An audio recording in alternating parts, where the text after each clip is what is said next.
আজকে হচ্ছে ভাইরাল একটা রেসিপি ট্রাই করলাম, যেটা হচ্ছে 4 পিস গরু মাংস দিয়ে কিভাবে মজাদার একটা তরকারি রান্না করা যায়। সেটা হবে খুবই ভাজা ভাজা ইয়াম্মি একটা তরকারি। তো কিভাবে কি করলাম সবই হচ্ছে শেয়ার করবো আজকে এই ব্লগে। সম্পূর্ণ ব্লগটা দেখলেই হচ্ছে বুঝতে পারবেন। যাই হোক, আসসালামু আলাইকুম এভরিওয়ান, কি অবস্থা সবার? দিস ইজ উর্মি ইসলাম। আশা করি সবাই ভালো আছেন। আমরা আল্লাহর মতো অনেক বেশি ভালো আছি। আজকে হচ্ছে দুপুরে রান্নাবাড়া থেকে হচ্ছে ব্লগটা সচরাচর স্টার্ট করতেছি। এখানে হচ্ছে একটা ভাজি রান্না করা হয়েছে। এটা হচ্ছে আলু বটবটি গাজর দিয়ে একটা ভাজি করা হয়েছে। ভাজিটা কিন্তু আমার কাছে ভালোই লাগে।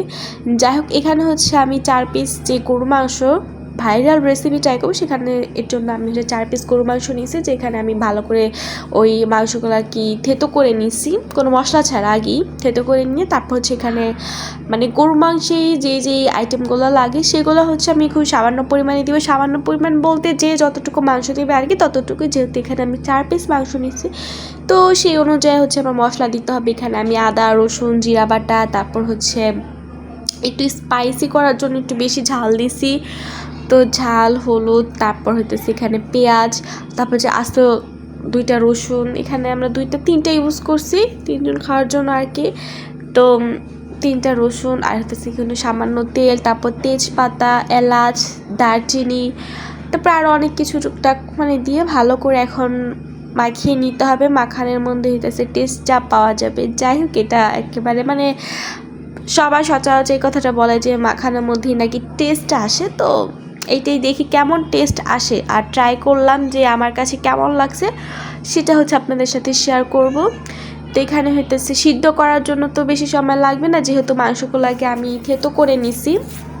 তো এখানে হচ্ছে আমি হালকা পানি দিয়ে দিলাম, মানে যতটুকু আর কি রসুনটা সিদ্ধ হতে লাগবে।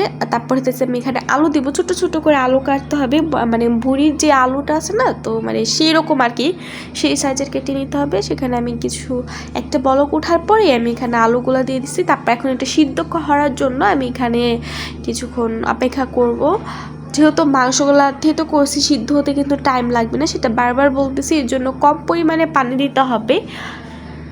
তো এখানে কম পরিমাণ পানি দিয়ে হচ্ছে আমি এখন ভালো করে ঢেকে নিব। বলক ওঠার আগ পর্যন্ত অপেক্ষা করতে হবে। আর রসুনটা কিন্তু এরকম হতে হবে যে একেবারে তুলতোলা, তো এরকম হলে কিন্তু রসুনটা খেতে অনেক মজা লাগে। আর এই যেখানে হচ্ছে রুই মাছ ভুনা করা হবে দুপুরের জন্য, সব হচ্ছে দুপুরের আয়োজনই আর কি।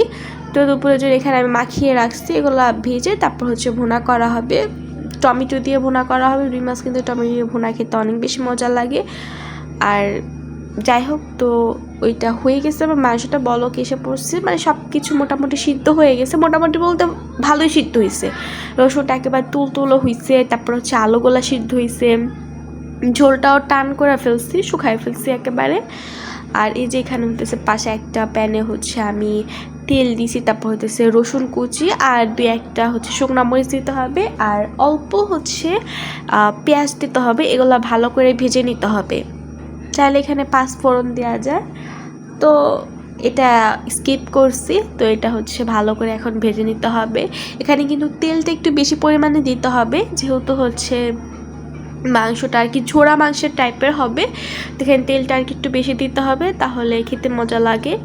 তো এই যেই ঝোলটা করছিলাম সেই ঝোলটা কিন্তু মানে শুকায় নিয়েছি। শুকায় নেওয়ার পরেই হইতেছে এখানে হইতেছে আমি তেলের উপরে এগুলো ছেড়ে দিছি। এখন এইগুলাকে সুন্দর করে আমার ভাজা ভাজা করতে হবে। ভাজার মধ্যেই কিন্তু এখানে সুন্দর একটা কালার আসবে। দেখতে পাচ্ছেন যে এখানে হচ্ছে একটা ইয়েলো টাইপ কালার, তো সেটা কিন্তু থাকবে না। একবারে ভাজা ভাজা করি, বেশি ভাজা করা যাবে না, তাহলে কিন্তু মাংস হচ্ছে শক্ত হয়ে যাবে, খেতে তখন ভালো লাগবে না। তো এখানে আর কি যথেষ্ট পরিমাণ মতো আর কি ভেজে নেবেন, যেহেতু সব কিছু সিদ্ধ করাই আছে।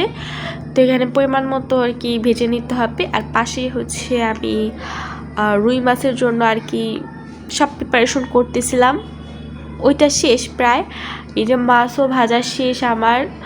তো আর এই যে এখানে ফাইনাল লুকটা, গরু মাংসের ফাইনাল লুকটা খেতে কিন্তু অনেক বেশি মজা হয়েছিল। এই রেসিপিটা দেখে অবশ্যই হচ্ছে ট্রাই করবেন, আর কেমন হয়েছে সেটা কমেন্ট বক্সে জানিয়ে যাবেন। আর এই যে আমার রুই মাছ প্রায় হয়ে গেছে। যাই হোক, আজকে ভিডিওটা হচ্ছে এই পর্যন্তই। দেখা হবে পরবর্তী ভিডিওতে। আল্লাহ হাফিজ।